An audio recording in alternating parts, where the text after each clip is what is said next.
guys. This is Coach Hampton, head coach, men's and women's USAO Drover soccer team. And this is the episode of the Futbol podcast.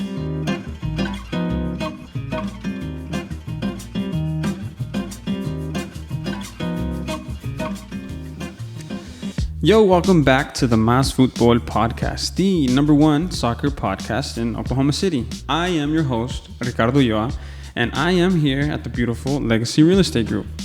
I want to say I appreciate you guys, the sponsors, for allowing me to record here. Like I always do, if you're looking for someone to help you buy a house, sell a house, invest a house, anyone here is going to be great. Legacy Real Estate Group, hit them up. I'm not here by myself, though. Today, I do have a very special guest. Super grateful to have you on here, the head coach of the boys, men, women team there at USAO, Coach Hampton. How are you today, Mr. Hampton? I'm very good. Thank you. Thank you for having me. Thank you for coming on. I feel like I have to start off this episode by giving a thanks to Anthony Yowzi. Yeah, Yowzi caught me up. His boy plays for me, which is crazy, right? He's a coach and this and that, but X plays for me at USAO, and he was at a game here about a week ago, warming up, and we always, we're friends. So we just started chatting a little bit before the game, and he brought it up, and I'm like, yeah, I don't know. He's going, come on, Hamps, you're the oldest generation now. So yeah, Coach Yowzi's kind of the guy that got me involved with you. I appreciate Yowzi. I had to record at Mid-America Christian University, and he was going in for a workout. And then I said, Anthony Yowzi, can I ask you for a favor? I was like, I don't know how to get in contact with Coach Hampton. Do you think you might be able to just, whenever you get a chance, I didn't expect it to happen so soon. Right. And you messaged me really quick, and I really appreciate that, and it's amazing to have you here across from me. Well, I appreciate the opportunity. Anytime, you can talk to someone about soccer, football, whatever, in Oklahoma, and where it's been, where it's going, and all the great people involved, again, grow the game in any way you can. Yeah, we call that Mas Futbol. Mas football. Yeah. Okay. We refer to as football. Obviously, I have so many internationals, and then you get caught maybe when you were the youth and soccer. Whatever. It's football to me, but you know how it is. whatever works, right? Whatever works. The game. Yeah. So for the people that don't know you, could you please introduce yourself? Tell us a little bit about yourself, and then we'll go from there. I'm born and raised here, Oklahoma. I went to Tulsa Union. Played ball there. I go, old school, I guess, and.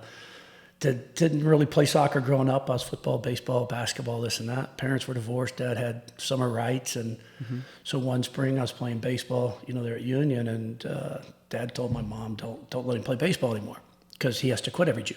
And he plays baseball for me in the summer league. So the next spring rolls around and my mom brings home a sign up for soccer. I've never kicked a ball in my life. 6th, 7th grade, I don't know. Really? Yeah, I had no idea. And I'm not going to. But apparently I was a very high energy, high strung child. So March, April, and May, when I wasn't playing baseball for my single mom, was maybe a little overwhelming. Yeah, we got to keep you busy somehow. Correct. Right? So burn that energy. Yeah. So went and played. Very good athlete. We're a soccer player on the team, obviously. And so they threw me in goal. That was back in the day, right? I was a goalkeeper, good hands-eye, and as an athlete. And it was weird because everything else came the other sports came somewhat easy to me. Long story short, I didn't like being first player on the team. Yes. And it just drove me. And then, 5-6 years, I off to Western Illinois and played ball. Wow. Ended up graduating and playing my final two at NSU, Tahlequah, coming home. Played a bit with the Roughnecks post NASL when they were sizzle and sazzle. Then came to this side of the state where I was at Tulsa Memorial for a couple years, and then felt like I wanted to come to the West Side. Had family over here and started my career at Chickasha. And that's where you did you immediately just start coaching at the high school? I did when I was finished up there in Tulsa. My first couple of years were at Tulsa Memorial, but I didn't have my education degree yet, so I wasn't certified. Okay. So I was kind of like a lay coach for the boys program. Small club teams, maybe not like as you know it today, some private stuff. Hey, this guy played college soccer. Yes. This was way back in the day, and so I remember doing my first lesson with maybe 3 or 4 boys. Somebody called me out. Yeah, great, let's go. Went and trained with them for an hour and a half, and someone goes, hey, here's $30. I'm like, what's this for? I had no idea. Oh, thank you. I just was training. It was just fun. I was young, and it was great. I'm going, you're going to give me money to do this? I had no idea. And but after Tulsa Memorial, I looked at Union. That's where I grew up. But something something, probably like to say God pulled me to Chickasha for whatever reasons that I don't know. Yeah. And that was 1993, and I've never left. What was the moment that made you decide Chickasha? Like, what was the turning point that if it didn't happen, Coach Hampton would have been somewhere else? Right. I had an uncle there. Mm-hmm. And you know how it is once you're soccer, I mean, I've got a cousin in North Carolina now. Mm-hmm. Now his boy's playing ECNL, so calling, hey, what do you know what I'm saying? Just once you get that in the family. So I went down there to visit my grandparents. My uncle had a 10-year-old that played rec soccer. Hey, I really want to see him. He's a great player. And you know how that is, right? Yeah, you're going out there, and so his family going to go watch. And it's a Saturday in June. I don't know, they're playing a game or something. I walk out there, and by that night, Chickasha being a small town, word had traveled. I played college ball, blah, blah, blah, blah, right? I was just there to see my nephew play. Talk about some small town stuff. I know the feeling, yes. You know what I'm saying? Small town where Charles felt. Well, that night I get a call from Booster Club president, which small towns are very active within their community. You know, I'd love to talk to you about coming to Chickasha. We're looking for a coach. So, from Tulsa, just down here visiting family. Thank you. Left it at that following Monday, and I hadn't signed for September, like for my teaching job. It was going to be my first teaching job, and get a call Monday from the AD chick. And I've already gone back to Tulsa, back home. I just down for the weekend. Really like to talk to you. I really appreciate it, but probably not. You know, I'm not going to chick. You kind of knew where he was. Tulsa Union, man. I mean, you know, it was natural for me, and I was talking to my mom. My dad had passed by then. I was just talking to my mom and a lot of family there, and why wouldn't you? Why wouldn't you talk? And I'm young. I don't know anything about the job world. Why would you not listen to anybody? Fair enough. Drove to Chickasha on a Wednesday. They offered me the job. Here's what we do: boys soccer, high school program, et cetera, et cetera. And I'm kind of it's kind of neat. It's good school, great community. Booster Club got together 4 or 5 people, met with me, a couple others. I'm going, man, they really, for a small town, they want something here. Took the job that Wednesday night. I moved to Chickasha at the end of July and rented a house and took my daughter, and the rest is history. Wow, that's amazing. That's amazing. Thank you for sharing that. Yeah. And then you did just the boys then? Yeah, I started with just the boys the first couple of years, and Chickasha not really being what I call hotbed for soccer. Before I got there, man, when I got there was a hotbed of kids. I mean, I had some D1 kids. I mean, I had some athletes. They just didn't know them. They were 6th, 7th, 8th grade. I didn't know. Chickasha, it's a hard-working blue-collar community. Good people, good families, and so got down there and I was teaching 6th grade or 7th grade. Of course, in a small town, I became the assistant 7th grade football coach. And oh, by the way, you're the 7th grade girls basketball coach. What a hoot that was, right? Yeah. Oh, I think they really liked me. I don't know if we were any good. We had a lot of fun. Yeah. People go, hey, what you're going to run a zone? You go man to man. I'm going, I don't know. Yeah. I'm going, give the ball to girl. Give the ball to her. She's really she's the one that scores. So quite funny. But through that, so now I'm down there at 6th, 7th, 8th grade. I'm coaching the boys' high school. And now I'm coming across all these athletes, not soccer players. I'm Coach Hampton, but I'm not basketball, football. But now all of a sudden you get these football, basketball kids going, that's a high school soccer coach. I want to try soccer. So in a small community, you got to share athletes, right? You're just not going to have 28 club players. So the first year I was with the boys, and I think we were 9-2, which might have been one of their first or second winning records. But a lot of athletes, a lot of hard workers, a lot of talent, missed the playoffs. And then, I want to say that second and third year, we ran off a probably 49, 50, 51 game winning streak, 2 state titles on the boys' side. Well, small towns. Well, the girls aren't having it. They're not having the success. I can't remember who's coaching them. We're just too. So, you coach girls. But never in my life had I coached. Never in your life you coached girls. No, I had a daughter. There was about 4 or 5 starting to play at that time. So at least I was a father of a daughter.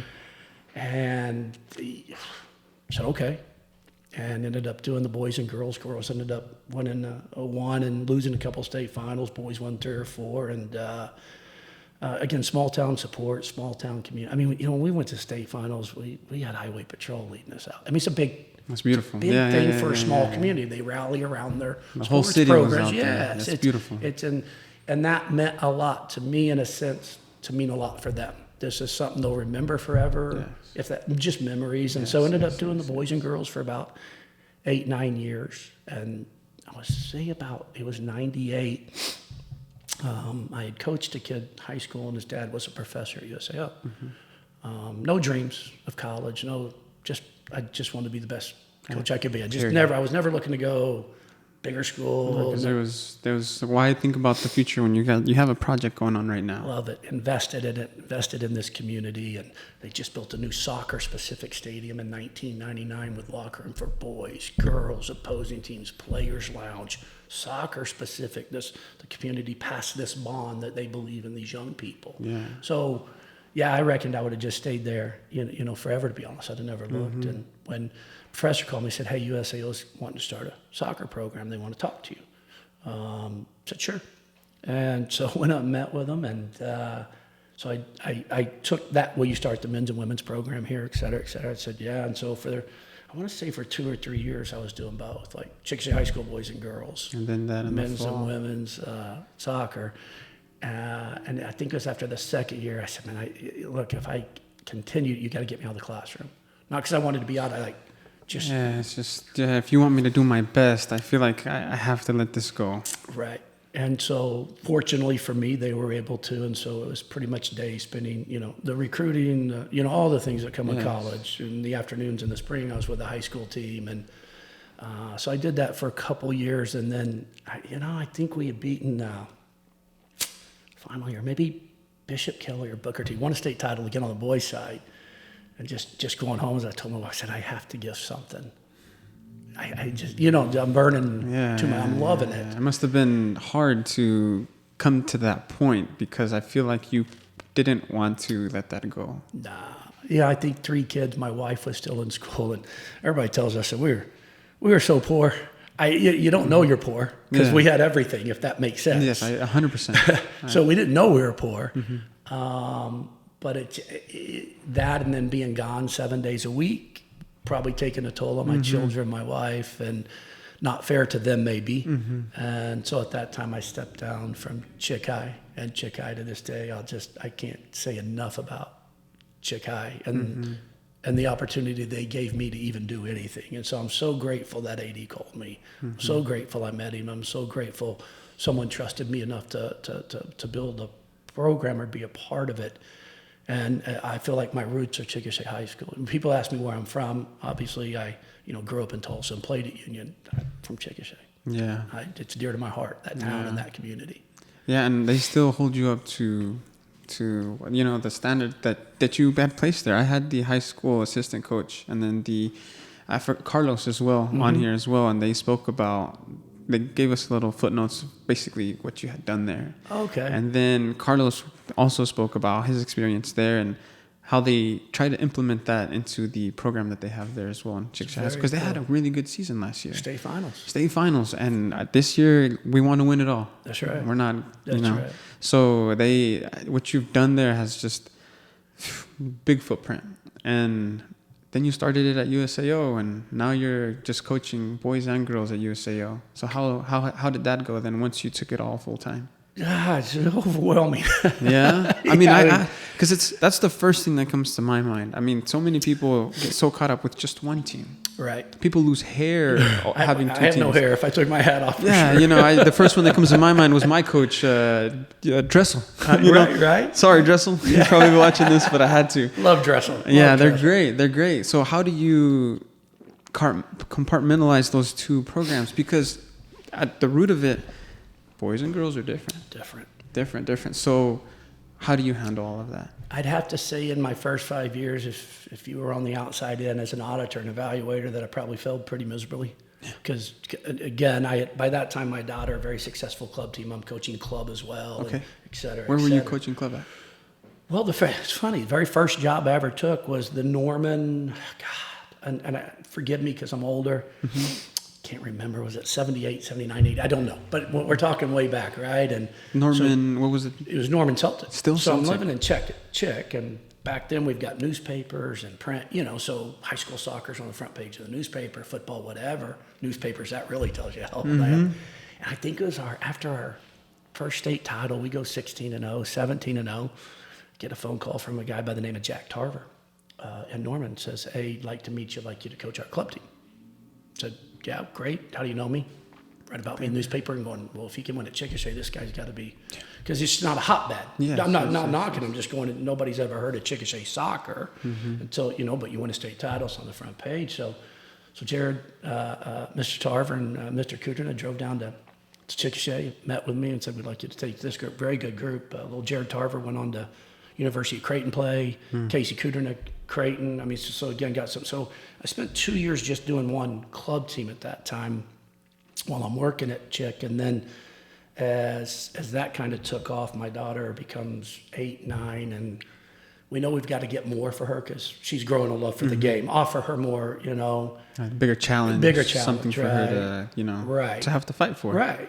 And she's playing with boys most of the time, just not a ton of kids playing down there. And so we end up going up to the city and for her to play, driving up there while I'm doing USAO. And long story short, build a little group, one team, playing out of North OKC. Just I have one little team. I'm just a coach, and there's no director of coaching. Yeah. This is a really, really good. I have blessed with just really good players, and I think under 11 they win a state title or something, right? I don't know. Yeah, it's it. And so the next year, Edmond Soccer Club calls me, and hey, we see you're doing this. Will you be interested? We just got making a change. Will you come in and be the DOC on the girls of ESC? This is pre-merge days, and that's the team that I would play against, ESC. Yes. When I got my foot into the door of coaching, I'm not coaching club, playing club, was Real Cuervo. Oh yeah. So that's where I started it on. We would play against those ESC. The ESC teams. I went from Royals to ESC, but yes. Right, because Huddy was doing Royals at the time, Hudson, and then I came in and became the girls' DOC at Edmond Soccer Club, and he came in and became the boys' DOC. We kind of came in at the same time there. He ended up leaving. I ended up being the DOC of all of it for a while. But anyways, long story short, that's kind of there on the how I got involved in the club scene. But it was probably through the high school, maybe success, that someone might have noticed me and said, hey, maybe we bring this guy in. And all the meanwhile, going back to the girls and boys question, it maybe being involved in my daughter's club team after a few years, then I would hope to think a lot better on boys and girls and compartmentalizing and how do you run a men's session, compartmentalize what went transpired. And in women can do anything men can do. You ask them differently. You communicate differently. It's not that they can't do it. They can do it better. I mean, let's just be honest. There's not anything they can't do. I had to learn how to ask, how to motivate, how to get the best out of them. Different. It's different. So that was a huge learning curve for me. Yeah. Go ahead. No, I was going to say, would you say that you have it down to a T now, or you seem like the type that'll say you're always learning? Every day. Every day. And so, yeah, I would hope that my women would say, as I tell them, I can be a lot of things, and being married for 28 years, raising a daughter that played in the game, coaching girls, I hope I've learned something of every one of them, and they've all probably taught me more than I've taught them. As I learned early in my career to listen. And I think I listened early on, but did I really hear? Does that make sense? As you're communicating, someone's always trying to tell you something, if that makes sense. And so I probably lended a good ear and listened, but did I really hear and apply? And so, yeah, I would like to say my women now would say he understands us. Does that make sense? The demands are not any different for the men. Same expectations, same high standards, and they obviously reach them. They're so talented, but I've learned how to do it better. Yeah, and I'll learn something today to do better tomorrow. I promise you. Just when you think, okay, I got this all wrapped up, something else comes my way. I'm going, here's a new one. So, yeah, I'm probably in a good stage at age 56 that I'm the man guy, standard guy, elite guy, do things the best you can, but maybe in a grandparent way. Does that make sense? Yeah, this is a different era of yourself. Different era. Nice. Yeah, different era. How many years have you been coaching now at USAO? This is our 25th year. 25th year at USAO. And then I also want to extend a congratulations. Your 600th one was not too long ago. Well, thank you. One of these real quick. Yeah, very good. Did you know the 600 was coming, or is it just something that snuck up on you from the day-to-day getting 1% better kind of deal? Yeah, it's a funny story. No, the answer is no, it didn't. And if we didn't have an SID, who's fantastic, Tanner's fantastic, I would know today. The story is we were in Kansas, I guess, that night. I don't know who we were playing early in the season. So we, coach the women, coach the men, and they're all showering, getting ready to get back on the road. And so then I turn my phone on, and, my wife will usually text her, my kids, things of that nature. And first text, of course, from my wife. She's like, hey, congratulations. I said, thanks, man. It's great to get a road win. She goes, no, that's not what I mean. I said, what do you mean? We went 2-0 today, man. Great day. She goes, no, on your 600th. I said, what are you even talking about? No idea. Really? And I'll go, okay, that's pretty cool. But I'm really more happy to be 2-0 today. Yeah. I love that. You know what I'm saying? I love that, yeah. I had no idea. How does that make you feel? Yeah, people ask. For me, it makes me feel, when they first said the 600, it's a number, I guess. But for me, it was the next day or the 2 days later when I started thinking about it. All the names, Lexi Vizzarelli, Molly Warren, Charity, Jen Shep, Lim Madden, Niall Burley, Cal Ocott, Nycrack. You go, why am I saying that? Those are the ones that won 600 games, not me. So it made me think about, Michelle Blake, all these kids that used to play for me back in 98, every one of them until 2022, those are those wins. I happen to be a part of all of them. Don't get me wrong, they're dear to my heart. But that's really what I reflected, and it was all the kids that have got 600 wins. Holy smokes, what a great journey. Yeah. It's So that's what it made me think about. Not so much the number, but who got them. Yeah. Oh man, have I had some talent come through. That's what it makes you think about. Yeah. I mean, 25 years is a long time, and that's so many kids and players that it makes me feel bad to even consider asking you if you had a top 10 for the boys and girls, because you've gone through so many players. Do you have like a short list of people that can make that list, or You mean if I put an all-time together top 11? have you ever done that? I get asked a lot from, of course, how players go. Even at Chickasaw, I ran into a guy, again, Chick's the same way. I mean, these guys are 40. One guy stopped by my office the other day. He played on the 99 state champ team. I can't remember what amazing. Yeah, and he's like, hey, Coach, we've never asked. These guys sit around and drink a beer, and they all talk about it. He goes, who's better? It's a 95 team, 96 team, 98. You know what I'm saying? Yeah. I don't really, because they're all, and on the men and women, I never have. I get asked the question a lot. I can tell you this. If I ever, when my time comes, is we'll say, hey, sit down. We want to make an all USAO team, whatever that is. We need your input. Because it's going to be the all USAO team, because you started it. Right. One heck of a tough job. Yeah.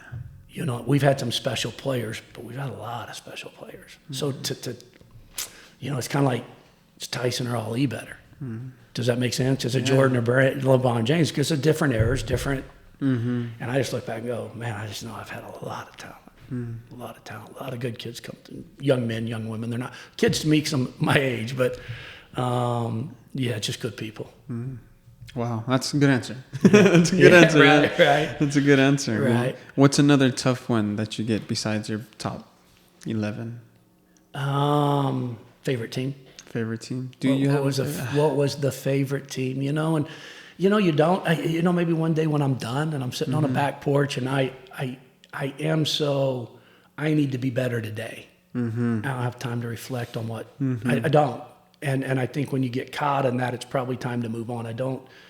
That's the hardest thing about a coach is to say you enjoy it. Enjoy the 2 wins on Tuesday night, and that lasts for about 10 seconds because we got someone better to play on Saturday. It's hard because you keep going, and as soon as you start reflecting too much, you're probably not doing the job that is demanded on the day, right? Yes. Make your best better every day. Make your best better for me, for the team, and it's every day. Make your best better.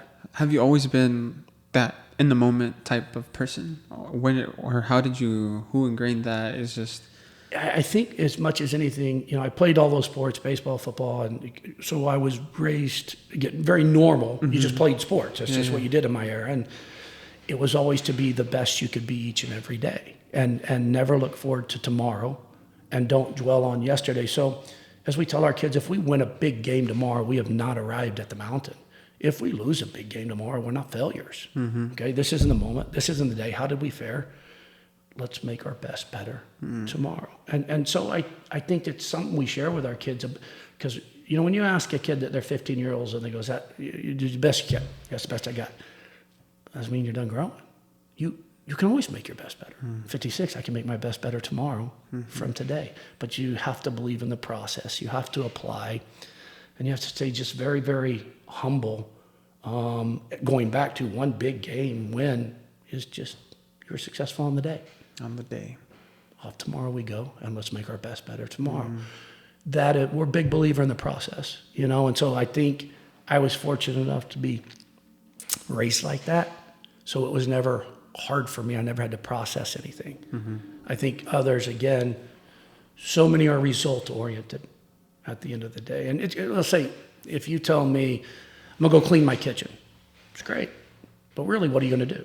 "I'm gonna take the dishes, I'm gonna put them here, I'm gonna wash them, I'm gonna dry them, I'm gonna load them in the dishwasher, I'm gonna wipe the counters down." The process to cleaning the kitchen, you can't just say you're gonna clean the kitchen. You go, "Well, what's my process?" It's the same as being a football player or a basketball player or an athlete or a coach. You know, as again, we strive for our players to be better every day. That's what we challenge them with. We must challenge our own selves. And the day I, again, say it's the best I've got, I need to step down. I'm not growing anymore.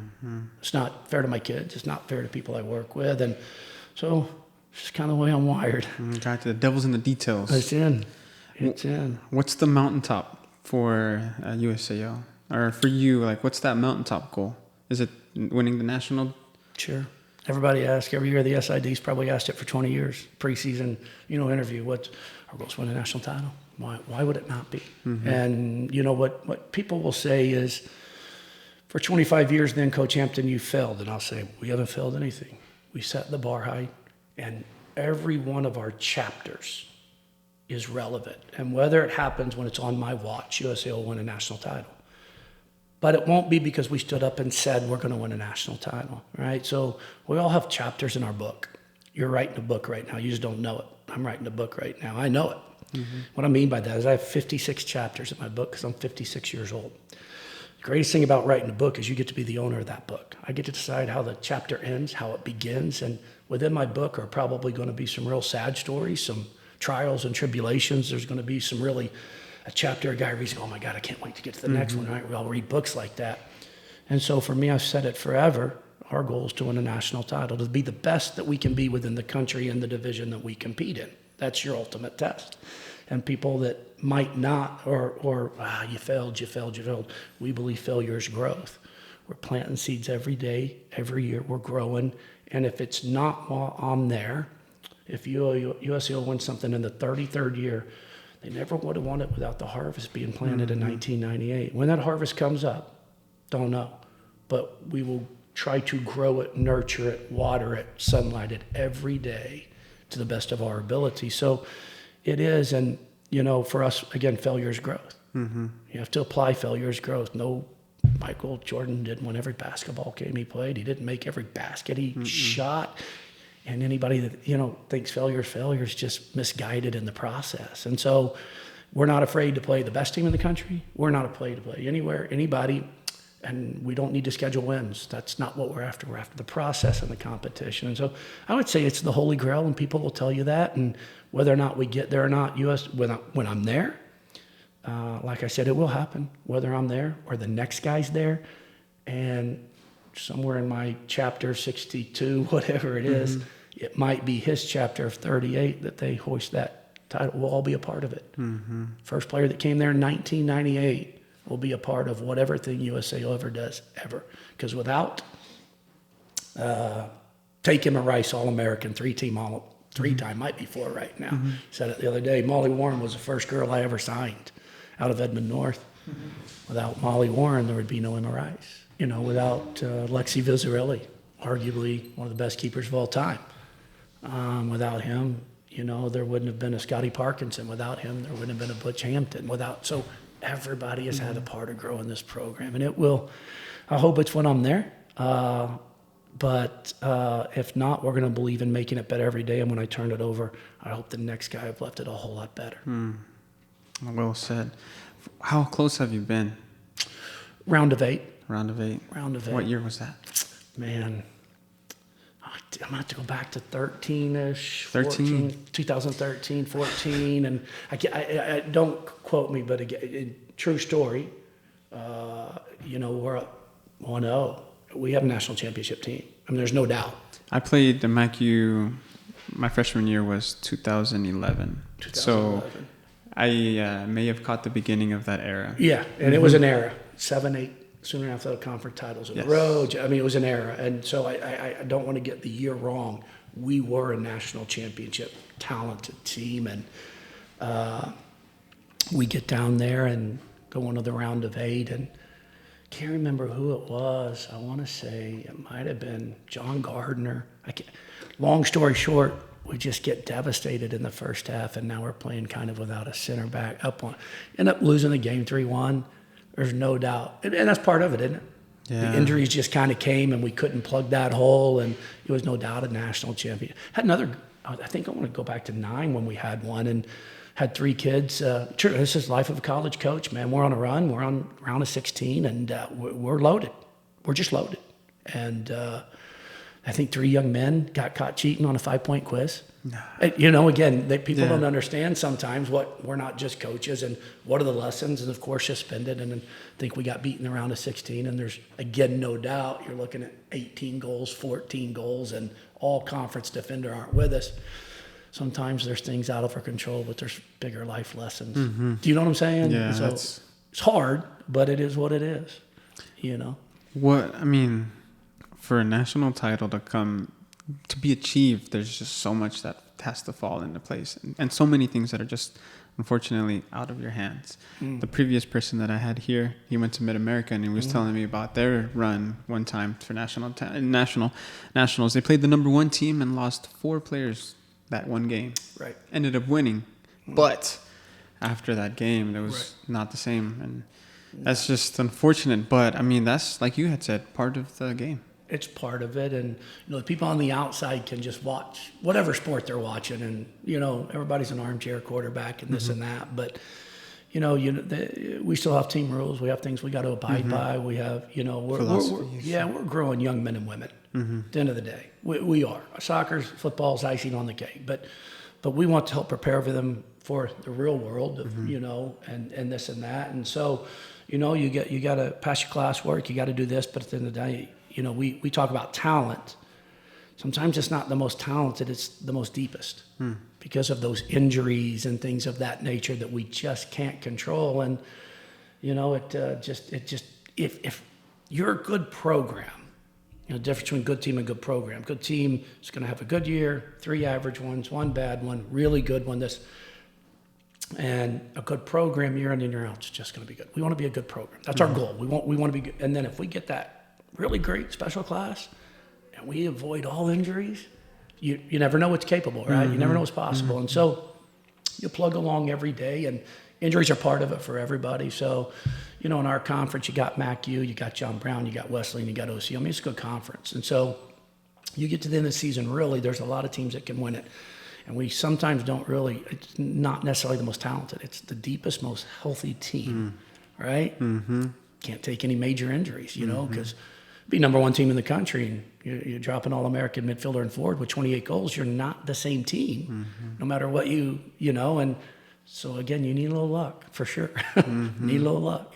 You talked about that era. Was that the most winningest era between that? On the men. On the men's That was side? probably the most winningest era on the men, yeah. And then I would say we're in the winningest with the women. I think 7 conference championships in a row. We haven't won them all. 7 been in the conference final 7. I think we might be 4-3 in those games. And so with a couple regular seasons in there, and got beaten around at 32 last year. A couple years got knocked off by California team. I want to say 2-1 in the round of 16.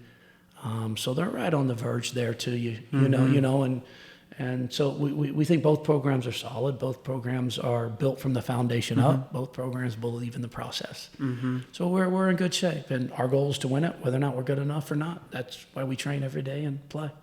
When you're in that era, I probably already know the answer from just hearing you speak the past 3 minutes, but how do you tackle those day-to-day? Because you're just winning. At some point, you're not going to, but how do you keep those kids motivated how do you get the best out of them once you're already getting the best out of them year after year after year? Right. It truly is difficult. I think it's easier to coach an underdog team. You know what I'm saying? Hey, we're going to overachieve. Nobody knows about us. You got to prove yourself to yourself and the world. And I think that's a thing. I think because there's a fine line between confidence and arrogance. But I think it goes back to our day-to-day preaching is one game does not make us. In a good way, one failure will not define us. We believe in the process day to day. And so no matter if you're 0-6 or 6-0, today we're going to make our best better. Period. And so they're very just what I would call not anything tricky. They're just very solid. So our process, every day they know we're going to make our best better today. So we don't talk about the last game or the game coming back. We deal with the process because, for example, let's say you play a flat 4 in the back. You play with a flat 4. You can't play the flat 4 if you can't play 1v1 as a defender, right? Now we've got to add a second. Now we've got to add a third. Now it works because that's the process and what we're doing. So can we be a little bit better with our back 4? Can our midfield play a little bit quicker? Can our forwards be a little bit more clinical? Then we apply those things and have our functional, bring them together, and that's the process. Are we better today than we were yesterday? So we just don't talk much about our records or where we're at or who are we today and who do we want to be at the end of this training session. So I think that's probably the best way we keep them on those winning years. We don't really talk about winning. Are we better today than we were yesterday? If we're not, we have failed today. And if you just believe in that process, you'll keep them going. And you probably break that down even during the full 90 minutes. Oh, absolutely. This is the first 45. Yeah. We might have lost the first 45. But we Right. had the second 45 coming in. Yep. I don't know who coined this, but Dressel used this. The famous playing against USAO, might have 1-0, might be up, whatever, but then getting Hamptoned. Have you heard that? I have not. You haven't heard that? I've not heard it. They probably don't speak it when I'm around. I don't know what it means. So I guess that just from what I understood, because he made it sound like everyone at some point in their college career when they play against you gets Hampton. Whether that's the second one that the team gets, whether that's the grit that the team has from being 1, 2, 3 down, there's always the risk of getting Hampton. That's a funny story. I'm going to have to ask him about that. Sorry. Dressel, I'm calling. No, I'm pretty sure he's not the only one, but I guess from what I get, that is that mentality that you're telling me about, the mentality that every practice, every day, every minute drill of just doing better is what that is, I believe. It's a standard for us. We have a standard of us, and we expect it. The biggest thing is I expect it for myself. So again, you know what I'm saying, and it is a standard of each and every day. As we tell our kids before they take the field, win, lose, or draw, believe in what we do, believe in the process. You be better today at what you do within the realm of this team, and if everybody does that, we'll be a better team. The result will take care of itself. Sure, there's tactical information, low bank, high bank, high pressure, low pressure, whatever that is. That's all part of the process, though. You can't, I'm going to go out and have 2 goals today. What does that mean you're going to have 2 goals? You're going to go out and be the best of 7. You're going to create space for yourself. You're going to look to get in behind the other team. You're looking to combine. And if you focus on those things, you might have 2 goals. Your team might have 2 goals. You might have created with your movement off the ball. That's the process, right? And so we tell our team, though, before they take the field, I'm not going to say every time, but remember the drovers. Make sure when they step off this field, not because of the result, we might lose 3-0. Make sure they remember the drovers. Yeah, they're not going to get it from us that easy. They're going to have to take That's it right. And it's not to say, again, we lose games, man. I mean, everybody loses games. It's, as we, the other things we tell them is not so much of the result, but was your intent today to be the best player, best teammate, best human being you could be on that field? If you all answer yes, we will take whatever result comes our way. But you have to look yourself in the eye and answer yourself. Don't tell it to me. Funny, you can't lie to yourself. Try it. Brush your teeth tonight. Try to tell you can't be done. So we want players to self-reflect. And we say, if your intent was to be the best version of you while playing with a team, the result's a result. That's all you can ask from a human being. Can you be the best you can be? And if you are, right, great job today. Let's make our best better tomorrow. But it's just a constant involvement of who we are. And so we are not result-oriented. We are intent. to be the best we can be oriented. Where that takes us is where that takes us. Well said. So it's kind of who we are. This is golden. I love this nuggets that you're providing. Have you gotten? Do you just see yourself USAO from here on out, or I already know the answer. You're taking it day by day. But have you gotten offered to go do something else before? Has that you turned down anything? Or? I have. Early on, a lot of out of state when I was, younger, quote version of myself, and probably it's kind of like the older they get. I don't know how to explain this, but it's the more you want to be in the back seat. So you want to make sure it's about the kids. You want to make sure it's about the program. You know what I'm saying? It's not about me. It's never been about me. It's about what we're doing, and are we leaving it better? Are we making our best better? The process. When I was younger, I got quite a few. I probably had one most recently, maybe 3-4 years ago. But I think I've applied for one job in my life since I've been at USAO. AD knew it. All above board per se. Did not get the job. It was in state. I think I was maybe 1 or 2 finalists. Haven't applied for anything else, and have no intention. I think my family was probably more disappointed when I didn't get the one. For me, I felt like God was telling me that this is your place, and be very grateful and humble that somebody values you enough to USAO. You know what I'm saying? And so, again, I applied for one job in the 25 years. Again, my plan, God's plan, my plan is to finish at USAO. God may have a different plan, but no, I'm not seeking, I'm not looking, not in any way, shape, or form. Because with all the success that you've had, I'm pretty sure you've had some people knocking on the door. Yeah, and it's flattering, so to speak, if that's I don't know if that's the right word, or humbling for me. Maybe someone thinks you're good enough to do this. It's very humbling. I also am a big believer in, I never was going to, again, for me, it was investing in a place, leaving it better. And I'm old. I just have a sense of this, finish what you started, see as much harvest as you can, be loyal to the program that gave you an opportunity 25 years ago. You can the grass is always greener. More money, it's out there. Better facilities, no doubt it's out there.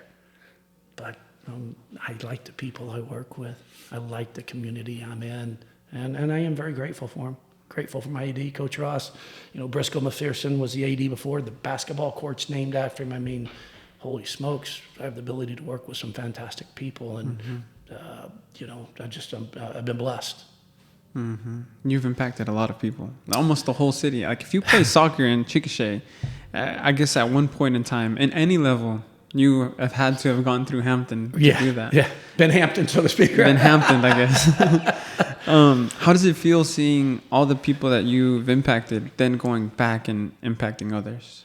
So cool. Yeah, it's so cool. I mean, Scotty Parks has played for me, and he, then with the women's, New York, New Jersey, and he's out and about just doing great things.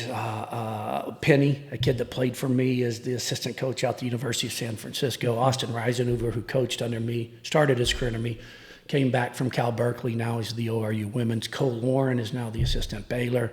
Dave Kunitz is in our club. He was in our first class doing the ECNL girls. I mean, he came to me in 98, left, came back, 15 family, married. Also the men's deaf national team coach for the last 12 years. named Alexi Bizzarelli. Was played for me, coached with me, coached at OU, coached with the Energy, still works with our club.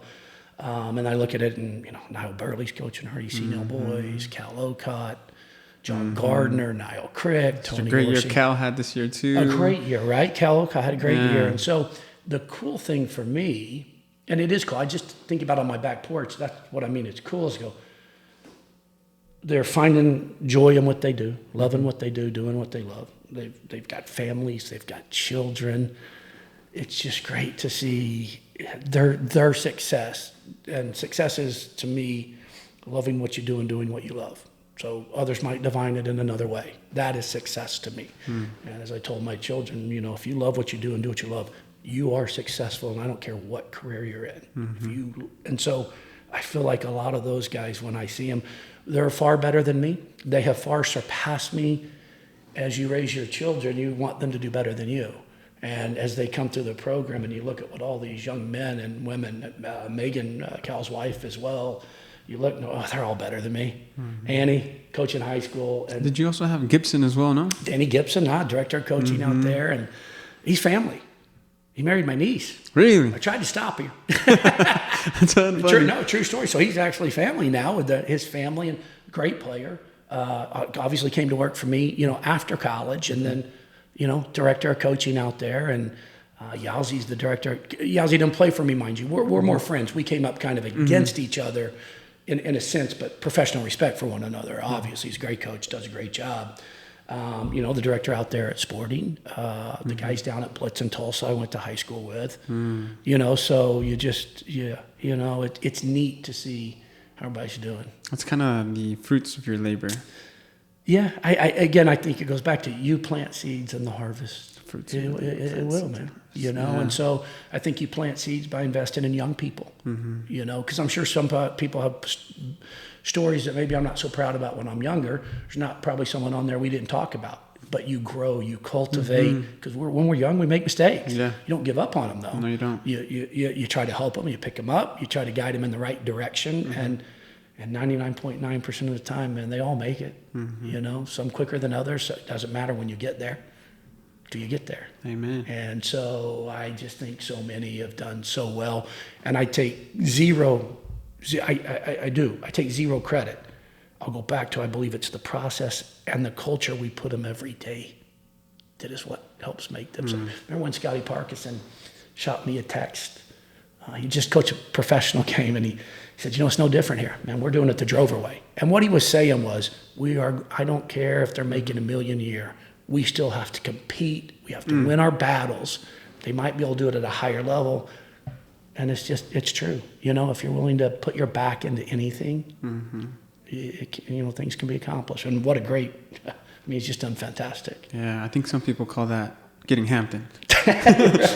I've never heard that. I'm calling Dressel, though. I'm calling Dressel. That's funny. Who is a great coach, by the way, and a good friend. He's fantastic. He's also doing great fantastic at Oklahoma Christian as well. And I believe and I haven't talked to him since he's gone there. You get busy. I'd lucky to talk to my wife. I believe he's setting a foundation. I believe he's setting a culture. I believe he's investing in the process. And they might not go 15-2 this year. Mark my words, in 3 to 4 to 5 years, Oak Christian will be back. Because they were there, years back, and then everybody has rough years. Every program goes through. And then they switched divisions. You switched divisions. Could be, maybe school got more expensive. Maybe they were competing against more scores. There's no bad reason. We're all capable of that. Mark my words, in 3 to 5 years, Dressel will have that program back in the top 25. But with good student athletes, good culture, good core, graduating kids. I don't mean in a bad way. He'll do it right. He's good at what he does. Talk about the OC program and how they're just in the right direction. Mitch is also doing a great job too. Absolutely. With the boys. I think they just recently got ranked nationally. It's fantastic, right? 9, 7, one of the two. But regardless, very good. It's a good thing for them as well. Yes. Where do you see the SAC now compared to where it was before? There's more competition. Coaches getting better. Because you've been competing in it for 25 years, so where does the SAC stand now to compare to where it was before? Man, it's very good. The coaches are obviously, like you said, better. Players are better, coaches are better, and I think the Sooner Athletic Conference is still going places. I saw MacU. God, I hate to talk about MacU. No, I'm just kidding. Fred's doing a great job. It's a great game. We enjoy the game. So again, I think when people sometimes they don't understand, USAO, MacU, they hate each other. That's a lie. True. That's a lie. For 90 minutes, I'm matching wits with Fred, and I want to try to win my battle, and he wants to win, and his players. And at the end of the game, I want to shake Fred's hand, and I hope his family's healthy. I hope he's healthy, and I hope they win every other game they play. Same with Billy Martin at OCU. It's the fans that create it, right? And don't get me wrong, there could be some fouls in that game, a little feistiness. That's not what I'm saying. There's zero hatred for anybody that we play. There's only respect. We fear no one. We respect everybody, if that makes sense. And so So Southern Athletic Conference is good. It's talented, and the coaches are good, and the players are good. And so, you mentioned what was hard about it. So when we were on our run, it's hard to continue to stand on top of the mountain, play king of the hill. Got 20 kids trying to knock you off. Eventually, someone's gonna. So we've helped make them better. So now we're trying to climb the mountain. Does that make sense? Yeah. So we are good for each other. Our programs are good. All for OCU to be really good and Billy Martin get them. That makes us have to be better. If we do it, that makes them. If MacU does it, if it's Southwest, you know what I'm saying? That's good for the game. Good problems to have. Oh my gosh, I wish we had 8 teams in the top 25. You're not going, why are they in? No, let's try to get everybody in, and it just makes us all better by competing against each other. So it's good. Conference is good. Coaches are good, and I just think it'll continue to grow. What do you do on your free time? I don't have any. Yeah. It's funny. So yesterday we were a 6 a.m. session at the college, and I'd planned on getting there by about noon, having a lunch, and then going out to the club because I'm still director of coaching. And 10:30 became noon. Then I thought, God, I got a reserve game at Southwest Christian I got to get to because we have a men's reserve. So I got there at 4 and then get over to the Southwest Christian game about 1. And we got staff, don't get me wrong. So they were already there. And so leave there at 3:15. I'm going, I don't have time to go. I got to go to the club. So off to the club, I don't know, get home at 9, leave your house at 4. Boy, during the college season, when I tell you I don't, I just don't. It's a grind, and I enjoy it. I'm blessed to still be physical to do it. If in the springtime when it's a little bit slower, you'll probably laugh. I like to sit on the back porch with my wife. That's it. Can I spend time with my wife in nothing fancy or not that's not what I mean. Just, and it's like I said, I just want more back porches with you. I'll be honest, that's it, man. And best friend, and so I enjoy spending time with my wife. It's nothing better than watching that Chickasha sunset. That's right. Nice. For this year, how's this year going? It's good. I mean, I think the women are, I'm bad at this, 6-1-1 maybe. Men are 5-2-1. I hope I'm close if I'm not. But again, it's a bye week for us, coming off a 4-day road swing down in Texas. So they're off Sunday, Monday. We began again on yesterday because we open up Tuesday in the conference. And again, as you said, we break things down. We have a preseason. We have a regular non-conference season, the way we break things down. So when we look at our record now, that's the first step. We're 0-0. We start Tuesday. Nothing matters that we've done in the last. We are 0-0, and where do we want to be within our conference? We would just like to be 1-0 on Tuesday. That's our sole focus. And so we do. And then we'll break it down at that end of that conference. We'll break down the postseason, and we'll start back over at 0-0. And who are we? Where do we want to be? And so, how you mentioned the times and the games, we're very much a preseason, non-conference season, regular season, postseason. I love that because mentally, you're starting over. All the mistakes you made before and preseason are done. Every mistakes you made during the conference is done. We're here now, and we have a mission. We are 0-0. Yes, it's a clean slate. We could have been 0-6. We would have been 0-0 going into Tuesday. And so, we take the field. Our goals are to get a clean sheet, score a goal, and get a W. We know if we score a goal and we get a clean sheet, the W will come, right? But what's the process of getting it? Not to say you can't win a game if you don't have a clean sheet. We're just going, I'll guarantee you if you score a goal tonight, I'll guarantee you if you keep a clean sheet tonight, you'll win this game. How do we break it down? And again, it's easier said than done. And then we'll always close it with, but if you just pick one of the 3, would you pick the W? Yeah. You know what I'm saying? Yeah. But we have the small goals to try to reach the big goal, and so we don't want to overwhelm them with too much. One thing we never forget as coaches, it's a simple game. Yeah. And they play because they love it. Don't ever take that love from them, from over-coaching, from over-analyzing, from over-videoing, because at the end of the day, we play 11v11. But we all know that somewhere in that moment with the game, it will be a 1v1 battle that'll be won or lost for somebody that might control the outcome of that game. We don't know when, we don't know how. So enjoy it. Just enjoy it. Enjoy those battles, that competition. So we can't lose sight of what we're doing, man. It's a game. Yes, well said. Well said. I feel like I'm getting coached. Like I might be hearing snippets of the words, phrases, and lingo that you're giving your players. So this is great.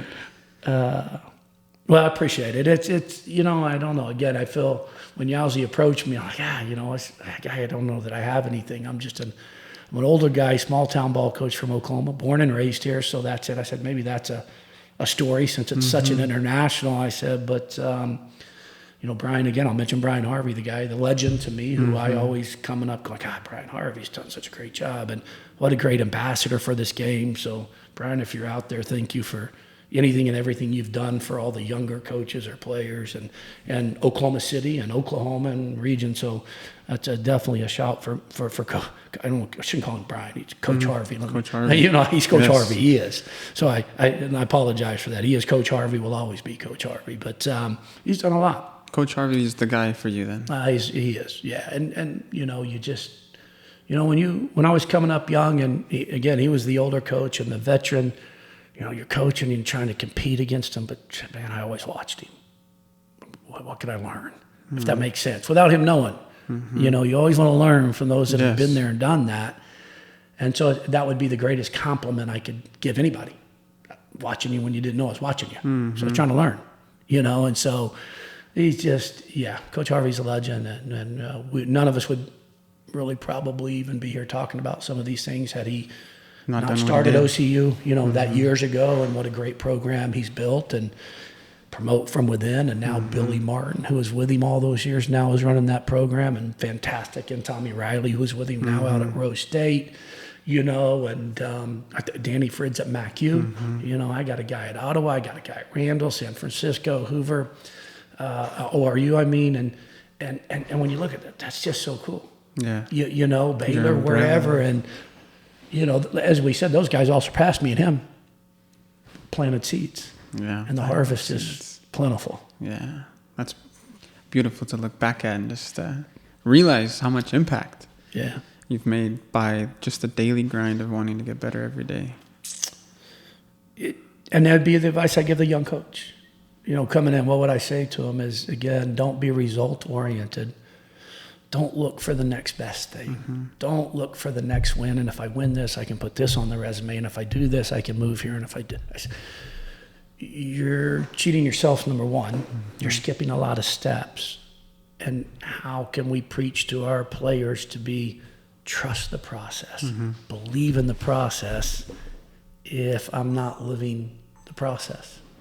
And so don't get caught up in the next paycheck, the next job, the next title. Focus on being the best version of yourself today. And I promise you the process will take you wherever you're. It took me, he's at USAO. What's he to know? It took me to USAO. I say that with a lot of pride. The process allowed me, to do and coach at OEFC and be the director on the boys and work with all these great coaches.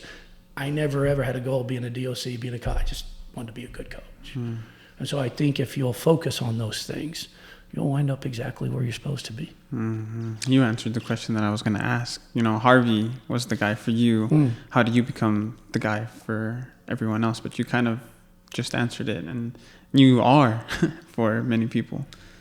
I'm just hopeful I do it by my work and my demonstration, because I don't go, hey, you need to do this. I'm not here to tell people how to do things in any way, shape, or form. And you hope they see that, Hampton will get up at 4 a.m.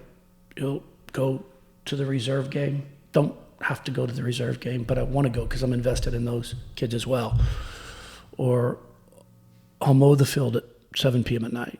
Or we'll dig a sprinkler up at 9 p.m. at night that's not working. I don't need a maintenance person to do that. I can do that. You know what I'm saying? And so you hope through the demonstration of just who you are and how you are and how you do things every day, you hope people watch as I watched Harvey. I'm not afraid to say I watched Harvey. I'm not embarrassed to say that in any way, shape, or form.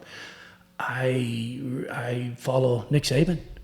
Doesn't have to be soccer. I mean, the guy is unbelievably smart. He coaches athletes. He has a lot for me to learn from. Pick from. That's right. And so I'm not afraid to say I look at a lot of coaches in a lot of different sports, watch and read and go, what are they doing that makes them so successful? How can I implement that at USAO in our smaller world? How can I implement that in me?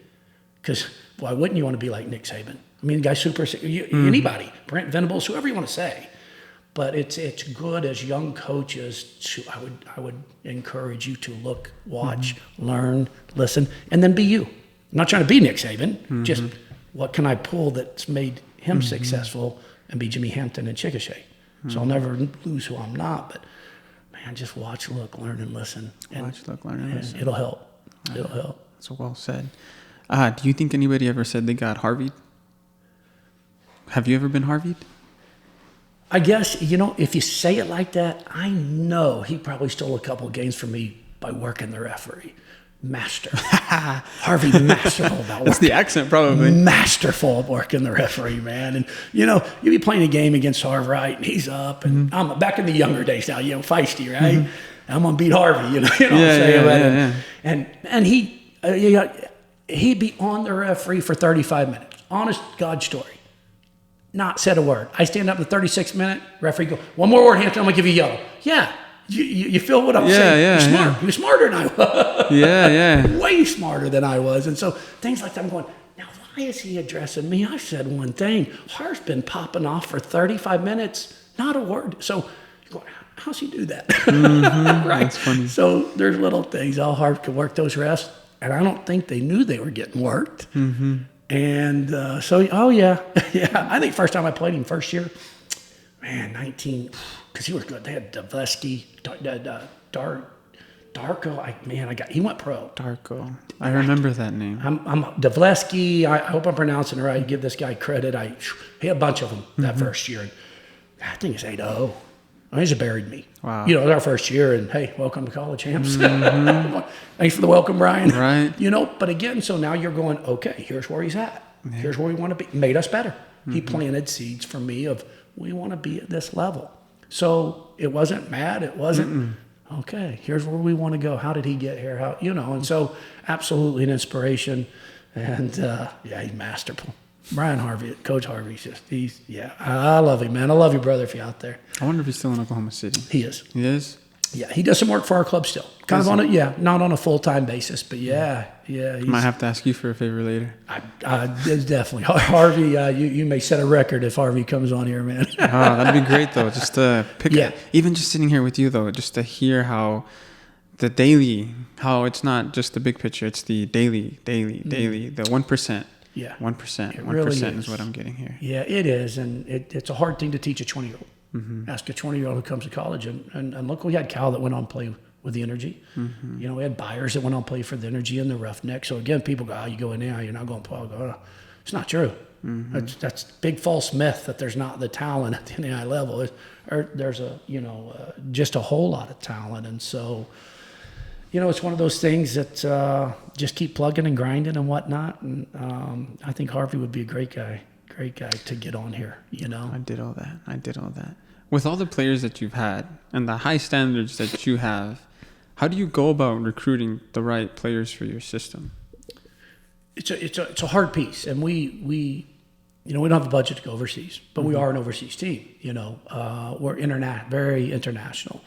And don't get me wrong, people want to recruit Americans. Well, we do recruit Americans, but if Jones College over here is offering something I can't offer, you know what I'm saying? As a smaller school, we're not going to get them, but we love a lot of the American kids, but the American kids might have 22 options. They're in the system, they're in the culture, they know how the college works, right? So the hardest piece overseas is the things we can't measure. So you got to, and doing it as long as I have, you tend to develop those relationships and safeguards. I think the hardest thing to do is judge a man's character. Can't do it on video.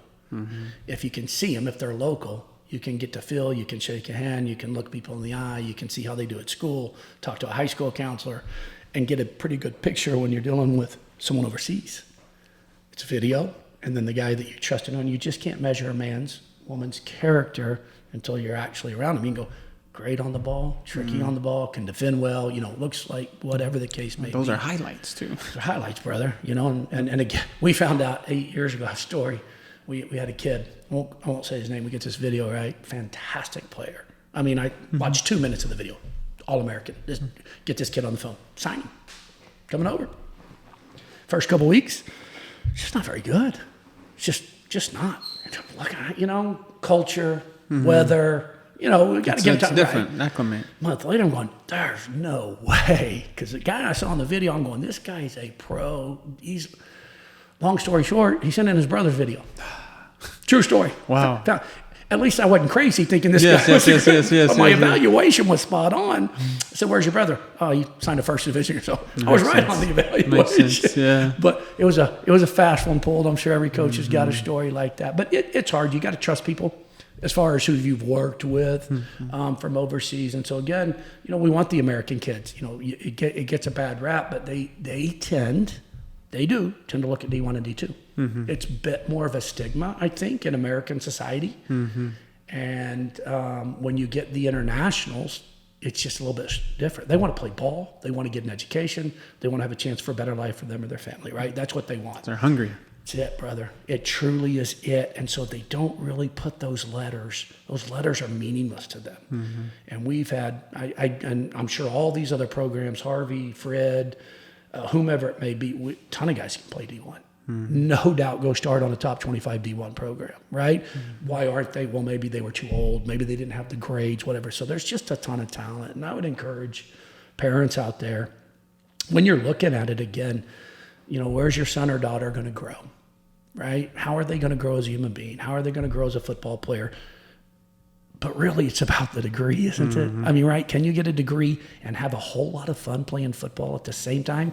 That's probably a school you ought to keep on your list. And throw away the letters. Because, the D1 is great. I'm not saying my kids play D1. But it was never. I mean, my son played D1, kicked in the Cotton Bowl, All-American, quit football and come play 4 years at USAO because you want to play soccer. Does that make sense? Yeah, it does. And some people don't even know that the USAO could go and compete against D1 teams. Right. A lot of these SAC teams could compete with it's D1 not just and D2. USAO. Yeah, MACU, John Brown, OCU. There's, there is some. And remember, someone asked me, "I cannot believe you let your kid quit D1 football. Blah blah blah. Got a career. And it's great, right? Because you're bussed everywhere, you're flown everywhere. You got people that'll class check for you, and you get done with football at 9:00, and at 10:00 there's a huge buffet, and just for the which is great. I think it's a good thing. That's not what I'm saying. And let him come to USAO. But that wasn't your decision. I pulled him. Right. That's kind of the point. We weren't enamored with him being on D1, or that's not it. Son, do what you love what you do. Talked to me in that Cotton Bowl tunnel. He said, "Dad, I've loved it. And he was successful, so he didn't run from something, one of those. He goes, "I want to come back and play for you." I said, "Come on." Not, "Oh no, but you're my son who's on TV." We didn't care, man. Yeah, I wanted my son to be happy doing what he did. And he'll tell you to this day, I think it was second year there, OSU called again, got a letter from Bama, but now they got to contact me because I'm his coach in college. Hey, can we have permission? Wasn't interested. I love what I'm doing at USAO. So it was just so important to us. And that's what I would tell parents out there. It goes back to take away the NAI, D1, D2, D3, JUCO. It just doesn't matter. Put your kid in a place where they're going to find success, happiness, most important, the academics. Does that make sense? Yes. But, again, the good Lord says you got 4 years left to play. For 99% of the kids, college is it, right? That's for 99%. And again, don't you want that to be an enjoyable experience for them? Instead of me going, "Well, I played D1. How'd you do?" "I didn't play in 4 years." I don't know, man. And again, that's every family's choice. Yes, but I would encourage them to think about that and really talk about that, and make sure when you go to the school, you go, "Okay, what if you don't get to play all 4 years? Is this still your choice?" And if they say yes, good. Then it's been thought through and you've educated them rather than, "Well, what if you only start your 4th year here? Is this the place you want to be?" Make sure you're asking those questions of them, because it's easy to get caught up in it. I know it's social media and, everybody. It's a badge. It's a badge you can wear. You might not have played, but you got a that pretty badge. letter there. Right. And so I would just encourage people to be very honest with their children and ask those tough questions. And I think it's hard for parents too, because it's I'm going to D1. I'm going. And there's nothing wrong with that. I just make sure you educate yourself about it, and that your child or son, daughter is wired for whatever's coming their way, because we see a lot of kids. We just got to transfer from a D1 this year and just loves it where she's at with us. Not saying she didn't love it, But if she had to do it again, she might have done it different. Does that make sense? It does. And so we'll be highlighting this kid. You'll probably know this kid. She's been out with an injury. I don't want to say anything yet because nobody's seen her on our team this year. But when they see her, they're going, holy cow, she's playing at USAO? Yeah. So be warned, because be warned. There's one coming. If you're watching video, man, there's someone that's not on there that we're just waiting on the trainer release. Nice. I bet you'll know her. Okay. I can't wait to find out. I'm not going to spoil it for anybody here.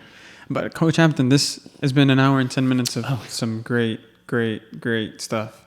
Do you want to leave us with anything else? Well, first and foremost, thank you for even asking me to come on here. Thank you for what you're doing for football in Oklahoma City. Again, you're growing the game in so many different ways with your camps, with the podcast, with whatever it is, and you're planting seeds. Maybe someone might not see the tree grow tomorrow per se, but there's no doubt you are. I mean, 20 years ago, they're going to do a podcast in football. People go, what? Probably won't even listen. And now you got a lot of followers. You're doing a ton of good for the game with your camps and the free things that you're offering for the kids. I would leave you with number one. If there's ever a time that anybody from USAO, OEFC, has an opportunity to help you in one of your endeavors, please reach out to me. Thank you. Because we're not just about us. It's again, I believe in growing the game, 100%. I have a job to do where I'm at, and I have to meet those job demands. But to say I only care about that would be a lie, right? You want to grow the game. You want kids to have opportunities. And you look at our U.S. men's national team, and I'll just take them for example, who have not been great. As you look in our history, right? And as you look now in the growth and the excitement they're bringing in, we go, well, what? Yeah, it takes time, but why? Because you're now diverse. We weren't diverse in the past, man. And it's nobody's fault. That's not what I'm saying. Why are we now getting onto the world stage? We're diverse. We're not a gated. We've grown the game. We got to keep growing the game. And so I think the more we grow the game, even without the realm of within our job, this country is just going to continue to explode and plant seeds for the next generation, and maybe the pro league's better and there's more opportunities and more scholarships. That's growing the game, I think, in every sense. So you've done a great job, but last thing I'd say is, I would say folks that don't know about football in Oklahoma, it's fantastic. The coaching is fantastic. The people are fantastic. The kids are fantastic. You got people like yourself all over the city, Tulsa. It's not just our city either. It's just, thank you for all you guys out there working hard every day, giving to these young people. I think it's important. And young coaches trust the process. And parents, I just say enjoy your kids. God, go to the game because it's going to be gone soon. And try not to live through them, per se, is my best advice. And just enjoy them and be the grandparent at the game. If we ever remember our grandparents, good job, love you, you were so good. It's all that matters. It's all that matters. They just love you. And so I think sometimes even we as parents, and I was one, again, so I can raise my hand, it's not about us. It's about them, and how do we just support their dream and stand back and pick them up when they fall down, but let them fall down. They need to. Just be there and help them pick them back up. But so just some small things, but man, it's been good. It's been good chatting with you. I've appreciated the opportunity. This was really good. Yeah. I did not expect it to go this well. Well, thank you. If you ever want to come back on, have a message to share, the mic is yours. I'll travel to USAO as well. I'd love to go down there and just take a look. Be great to maybe talk to a few players as well, right? That's it. You get some real truth. I mean, in a good way. No, definitely. Go, hey, he's tough, man. His standards are tough. We got to figure out what the science behind getting Hampton did. right. Yeah, and that would be the last thing. Just I'm calling you. No, well, we're in season. You made time to come here, and I appreciate that. And you're so humble. I feel like I also have to extend a thank you to everyone that you've impacted. The culture that you've cultivated in Oklahoma City, the impact you've made at SAC has bled into everyone. Just like you said Harvey did for you, you've done for a lot of people. So I hope I'm speaking for those that haven't been able to reach out to you. But man, have you brought the Mas Futbol. So keep doing what you're doing. I know without a doubt that you're striving to get 1% better every day. Yeah. And I want to see you hit that mountaintop. So I'm going to be rooting for you too. I appreciate you. Thank you so much for what you're doing for football, and thank you for offering me an opportunity to come talk today. Of course. Well, Coach Hampton, I wish you the best this season. For the listeners that have been listening, this has been another episode of the Mas Futbol podcast with Coach Hampton. Thank you, sir. Thank you.